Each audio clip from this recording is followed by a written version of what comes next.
কারণ আজকে আমি কথা বলবো ঢাকা বিশ্ববিদ্যালয়ের সি ইউনিটের রিটেন অংশটা নিয়ে। রিটেন অংশে আসলে কোন কোন জায়গাগুলো থেকে কোশ্চেন হয়। রিটেন অংশের কোশ্চেনগুলো মূলত হয়ে থাকে বাংলা, ইংরেজি, অ্যাকাউন্টিং, ম্যানেজমেন্ট।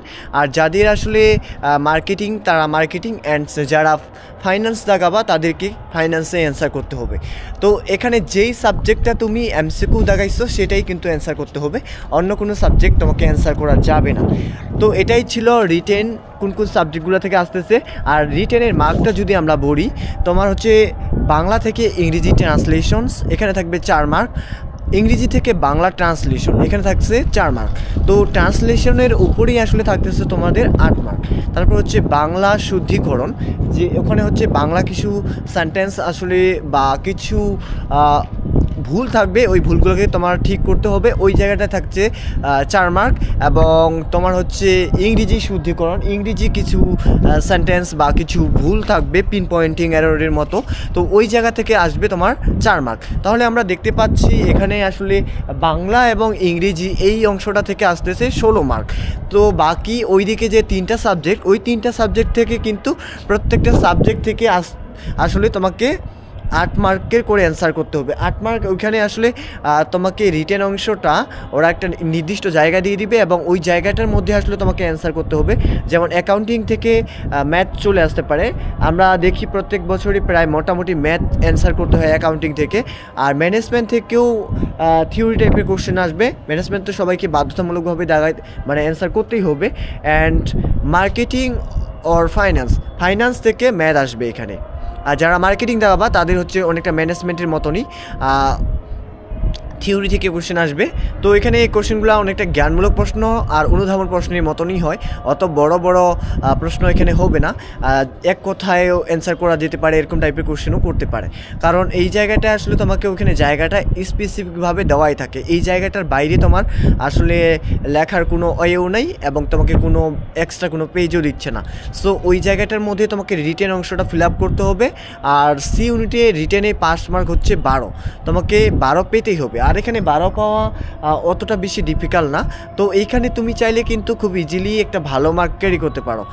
রিটেন অংশটা তখনই তোমার দেখা হবে যখন তুমি আসলে এমসিকিউতে পাস করবা। আর এমসিকিউ পাসের যে কন্ডিশনটা সেটা হচ্ছে তোমাকে সর্বনিম্ন 24 মার্ক পেতেই হবে 60-এর মধ্যে এমসিকিউ।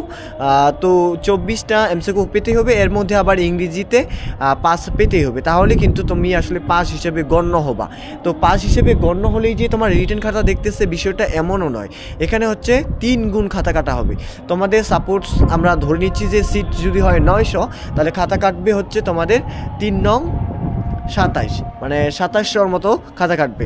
তো 2700-র মতো খাতা তুমি যদি ওই সিরিয়ালের মধ্যে থাকতে পারো তাহলেই কিন্তু তোমার আসলে রিটেন খাতাটা কাটবে, না হলে কিন্তু তোমার রিটেন খাতাটা কাটা হবে না। তো এমসিকিউটা বেশি ইম্পর্টেন্ট চান্স পাওয়ার ক্ষেত্রে। এমসিকিউতে তোমার যদি ভালো হয় এবং মোটামুটি ভালো একটা মার্ক চলে আসে, তাহলে কিন্তু তোমার রিটেন খাতাটা দেখবে এবং রিটেনে তুমি যদি ভালো করো তাহলে তুমি চান্স পেয়ে যাবা।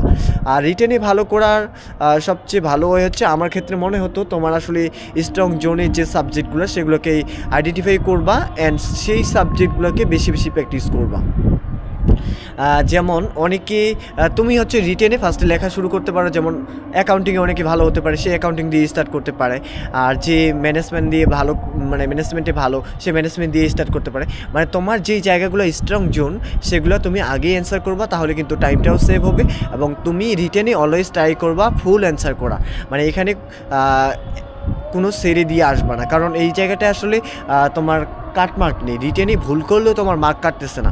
সো তুমি এখানে 100% অ্যান্সার করে আসার ট্রাই করবা, রিটেনের ক্ষেত্রে বলছি। এমসিকিউর ক্ষেত্রে যদিও কাটমার্ক আছে, সেটা একটা রিস্কি, বাট রিটেনে তোমরা অবশ্যই পুরোটা অ্যান্সার করার ট্রাই করবা। এবং যে টপিকগুলো বলে দিছি সেইগুলো থেকে কোশ্চেন হবে, এর বাইরে থেকে হওয়ার চান্স নেই। আর রিটেনের প্রিপারেশনটা এমসিকিউ যখন তোমরা পড়বা তখন একটু বিস্তারিত পড়ে নিবা, তাহলেই আসলে রিটেনের প্রিপারেশনটা হয়ে যাবে। যেমন আমার ক্ষেত্রে আমি বলি, ম্যানেজমেন্টে আমাদের সময় ম্যানেজমেন্ট, মার্কেটিং, অ্যাকাউন্টিং এখানকার যে কোশ্চেনগুলো এসেছিলো সেটা আমার কাছে মনে হয়েছে একেবারে ইজি, অতটা বেশি ডিফিকাল্ট ছিল না। তোমাদের সময় স্যাম মনে হবে যাদের প্রিপারেশন ভালো, এটাই বলার ছিল। আর রিটেন নিয়ে অতটা প্যারা খাওয়ার দরকার নেই, আগে এমসিকিউতে ভালো করো, এমসিকিউ ভালো করলেই তোমার আসলে রিটেন খাতাটা দেখবে। আর রিটেন খাতা মোটামুটি অ্যাভারেজ একটা মার্ক পেয়ে যায়। রিটেনে মোটামুটি বলা যায় সবারই প্রায় 20+ মানে 20+ মার্ক থাকে যারা একটু ভালো লিখতে পারে। সবার থাকে না, যারা একটু ভালো লিখতে পারে তাদের আসলে 20+ মার্ক থেকেই যায়। তো এই জায়গাটায় কাটমার্কটা যেহেতু একটু বেশি হবে, তোমার রিটেনেও কিন্তু ঝোঁক দিতে হবে এবং রিটেনেও একটা ভালো মার্ক ক্যারি করতে হবে। আর অ্যাকাউন্টিংয়ে যে ম্যাথগুলো সেগুলো করতে তোমাদের যে সমস্যা হচ্ছে, তোমাদের আসলে ক্যালকুলেশনের সমস্যা, এখানে ক্যালকুলেশনগুলো এমন কোনো ক্যালকুলেশন দিবে না যেটা তুমি আসলে মাথায় করতে পারবে না। তো এইখানে ওই ক্যালকুলেশন নিয়ে প্যারা খাওয়ার দরকার নেই, কারণ টিচাররা আসলে ফার্স্টে দেখে যে কোনটা আসলে মাথা দিয়ে করা যায় এবং কোনটা আসলে ক্যালকুলেটর ছাড়া করা যাবে না।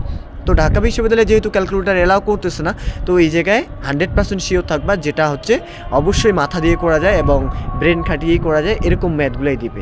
তোমাদের সকলের জন্য শুভকামনা, সবাই ভালোভাবে পরীক্ষা দাও, ঢাকা বিশ্ববিদ্যালয়ে চান্স পাও এবং দেখা হবে তোমাদের সাথে অবশ্যই কোনো একদিন।